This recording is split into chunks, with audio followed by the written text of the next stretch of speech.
primeiros ocupantes do estado do Rio Grande do Sul, nós não chamávamos de índios. Eles vêm do norte. Eles chegam no Rio Grande do Sul no momento que está terminando a última glaciação. Nós possuímos aqui no estado boiadeiras datadas em torno de 6.000 anos atrás. Para a época, era uma inovação, um modernismo extraordinário. O que é que estava por trás da produção dessas peças?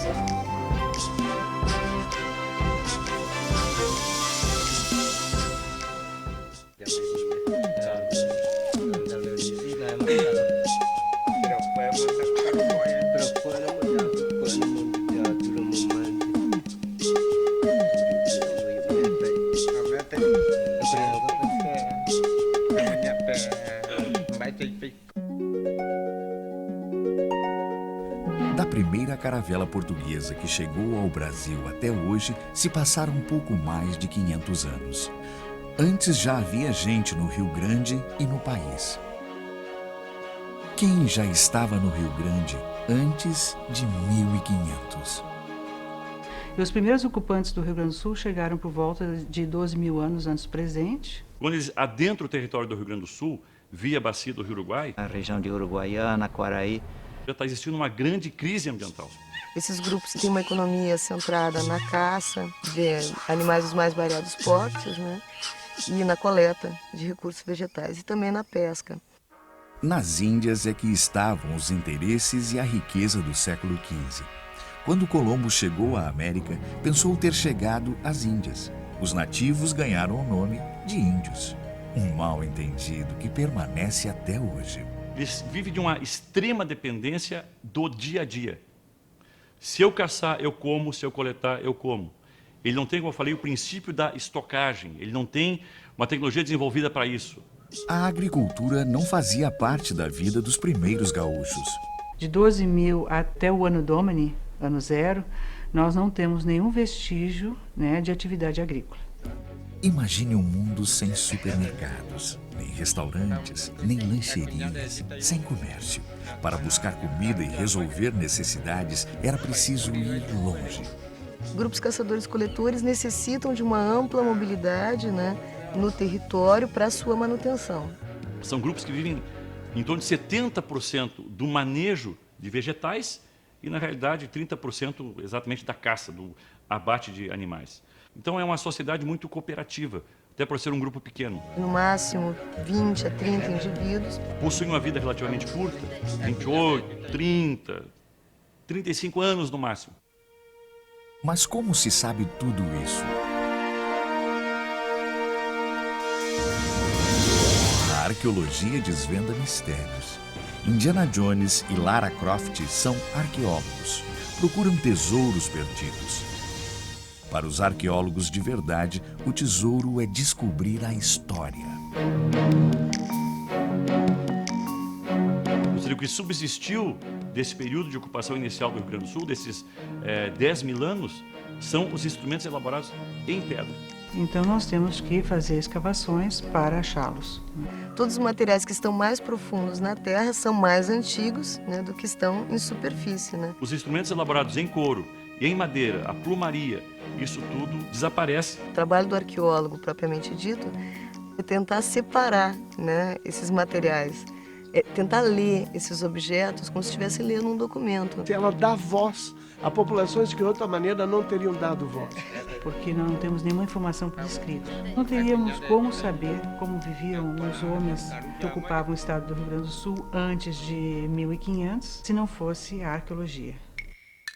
As ferramentas feitas em pedra contam a vida desses primeiros habitantes. Para fazer essa diferenciação entre o que é arqueológico e o que não é arqueológico, é importante você olhar e ver se na rocha que você tem existem lascamentos, destacamentos dessa rocha que não são produzidas naturalmente. É uma cultura que basicamente talhava pedra. E essa arte de talhar a pedra, essa arte de transformar rochas brutas em pontes de flecha, Para caçar, em raspadores, para raspar, em facas, em moedores, em talhadores, em batedores. todas as funções necessárias que garantissem a sobrevivência deles.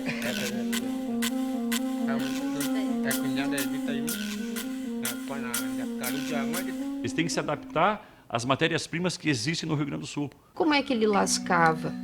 Ele se utilizava de um percutor, de uma rocha dura, pegava uma outra rocha e fazia esse movimento. Desde a escolha das pedras, né, para percussão, para o trabalho, até as técnicas finais, é um conjunto de saberes técnicos que a população tem.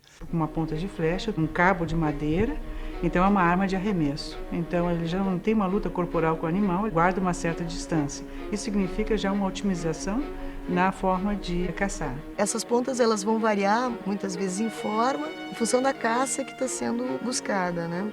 Então, pontas de maior porte para animais de maior porte, pontas menores para pássaros, né? Ou às vezes até mesmo para pesca. Eles possuem mais de 800 maneiras diferentes de capturar o animal sem ter um contato físico com ele, sem arremessar algum objeto no animal. Além das bolhadeiras também, né? Que esse é um artefato que se considera, né, um artefato típico do gaúcho. Né? Nós possuímos aqui no estado bolhadeiras datadas em torno de 6.000 anos atrás, que eram utilizadas para caça em campo aberto.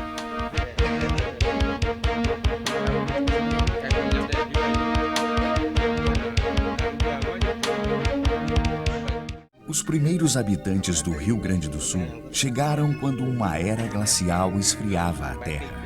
Mas isto vai mudar. Com a saída das frentes frias que ocupavam a região, a era glacial, que já durava milhares de anos, está chegando ao fim. A previsão é de tempo quente e bom para os próximos 4.000 anos. É um bom momento para explorar o continente. Quando se expandem pelo estado, os nativos adaptam suas ferramentas ao ambiente. Fazem machados onde tem mato, flechas nos campos abertos. No litoral e no Planalto aparecem formações curiosas. Os sambaquis são grandes montes de conchas, de ossos de peixes, de esqueletos humanos. Sambaqui quer dizer tambá, concha, qui, quebrado. Quando o sambaqui é pequeno, pensa-se que é meramente o lixo que eles iam acumulando em cima do qual eles moravam e dentro do qual eles enterravam então seus mortos. Mas quando nós temos sambaquis que têm 30 e poucos metros de altura e 500 metros de extensão, seriam monumentos, quase como pirâmides, para marcar espaço e para marcar a posição de grupos hierarquicamente mais desenvolvidos. O instrumento mais típico do sambaquis é o chamado zoolito, é uma pequena escultura em pedra muito bem feita.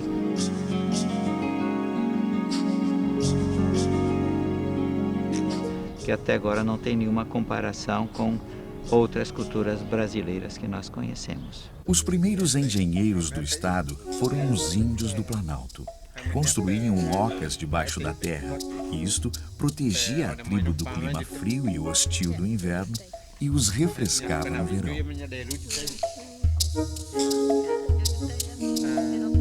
Para uma subsistência caçadora-coletora, se necessita de áreas muito grandes, de 100 a 200 quilômetros quadrados para um grupo de 30 pessoas. O ano zero mudou o mundo. Jesus nasceu, Roma liderava o Ocidente e a América ainda não existia oficialmente. Aqui, no futuro Rio Grande, a segunda onda de colonização estava começando e não eram os europeus. A economia gaúcha ganha novo impulso com a chegada dos guaranis. As novidades em cerâmica, agricultura e técnicas de guerra prometem mudar a história do Rio Grande. Vai haver um contato. Seria um choque cultural tão grande quanto a chegada dos colonizadores.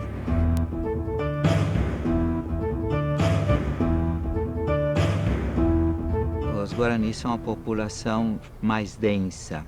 Eles não dependem mais do dia a dia. Eles têm cultivos mais desenvolvidos que os demais grupos. O Rio Grande do Sul hoje se orgulha da sua agricultura.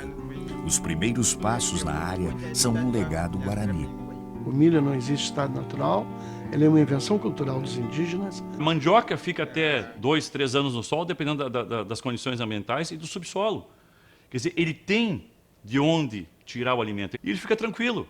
Os modos de vida caçador-coletor são muito distintos do modo de vida sedentário, né, horticultor dos grupos ceramistas. O que vai haver na realidade, paulatinamente, no meu entender, e nós temos provas arqueológicas, de nossas pesquisas é uma assimilação desses caçadores-coletores pelos grupos horticultores, pelos grupos ceramistas. Os guaranis são os ceramistas mais famosos aqui no estado. Dominavam não só a tecnologia da confecção da cerâmica, mas eles decoravam muito bem a cerâmica. São técnicas de modelagem, né? Você faz roletes ou você molda a cerâmica.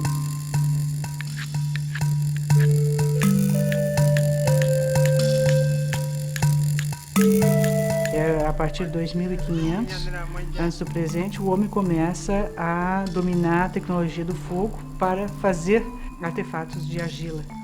Você coloca um tipo de decoração plástica feita com os dedos e as unhas, que é para facilitar a entrada do calor no recipiente, já que é uma panela e vai ao fogo, e ao mesmo tempo de maneira que você possa segurá-la e ela não caia. Agora, se essa cerâmica é feita para uma finalidade ritual, como essas grandes igaçaras que estão aqui do meu lado, elas são feitas pintadas, elas têm um fundo vermelho, alguns desenhos brancos e pretos, e essa finalidade ritual, essa decoração toda, é feita porque elas não são do uso cotidiano do dia a dia. Elas serão feitas ou para o enterramento ou para um grande festival, uma grande bebedeira cerimonial conjunta. Deixou de ser uma cerâmica utilitária para transformar uma cerâmica de sepultamento, cerimonial. No momento, então, em que eu tenho a minha subsistência garantida através de uma horta, eu posso, então, pensar em festas, eu posso pensar em rituais mais elaborados, eu posso pensar em decoração da minha cerâmica com mais classe, com mais categoria, com mais requinte, eu posso elaborar um panorama mitológico mais amplo, eu posso ter uma religiosidade muito mais rebuscada. A agricultura era um presente dos céus. Os guaranis contam a história da criação com beleza e poesia. O mundo começou quando o Pai Grande, Nhanderovuçu, criou Quaraí, o Sol, Jaci, a Lua, e Nhandeci, nossa Mãe Terra. O equilíbrio da natureza era dado por 4 forças. Iara protegia as águas, Caapora cuidava das matas, Seuci as plantações e Tupã zelava pelos ventos e pelas chuvas. O primeiro casal Guarani, Poronominari e a moça Amaú, se multiplicaram. Para educar o povo e evitar a confusão, o Pai Grande gerou Nhanderiquei, que ensinava o jeito certo de viver a vida. Foi ele quem ensinou o fogo ao ser humano. Ensinou os homens a caçar e as mulheres a plantar e encontrar a fertilidade da terra. Sábios pelo contato com seus deuses, os guaranis viviam em sintonia com a natureza. O povo guarani venceu. Se tornou a etnia dominante no estado. Seu nome quer dizer povo guerreiro.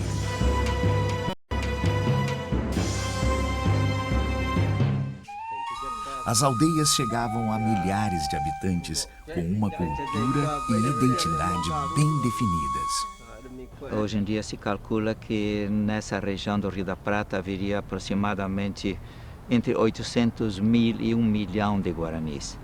O que nosso cotidiano herdou dos índios?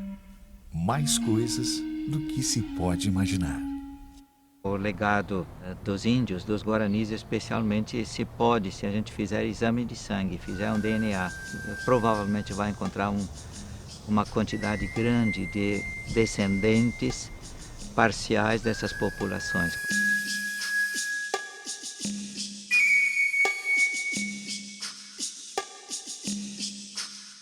Esses grupos guaranis, eles têm talvez uma das maiores contribuições culturais que já se deu à nossa língua portuguesa, que é a língua tupi-guarani. –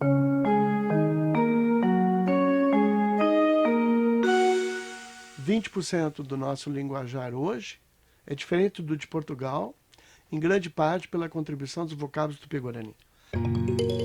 A gente não se dá conta, né, dessa influência indígena que terminou passando para a nossa sociedade e faz parte do dia a dia. Na parte de alimentação, nós temos um legado muito forte, a parte dos cultivos. O Guarani, por exemplo, planta uma roça de mandioca, de batata, de amendoim. Por que numa cidade como a nossa, onde tem tantos restaurantes chineses, restaurante alemão, italiano, não existe um restaurante, por exemplo, de comida indígena?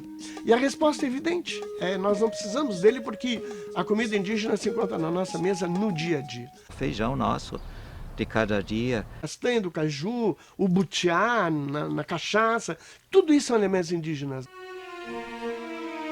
A gente olha, por exemplo, o Pedro Missioneiro, daquele romance do Érico Veríssimo, do Tempo e o Vento, que aparece com uma pessoa civilizada. Esse é o índio que vai aparecer aqui e que vai entrar então dentro da nossa história e vai legar sangue dele para nós, para a nossa população. Ainda há mistérios a resolver sobre os índios do Rio Grande. Inscrições em rochas contam histórias que ainda não se conhecem. As inscrições são uma porta aberta para o passado do Rio Grande.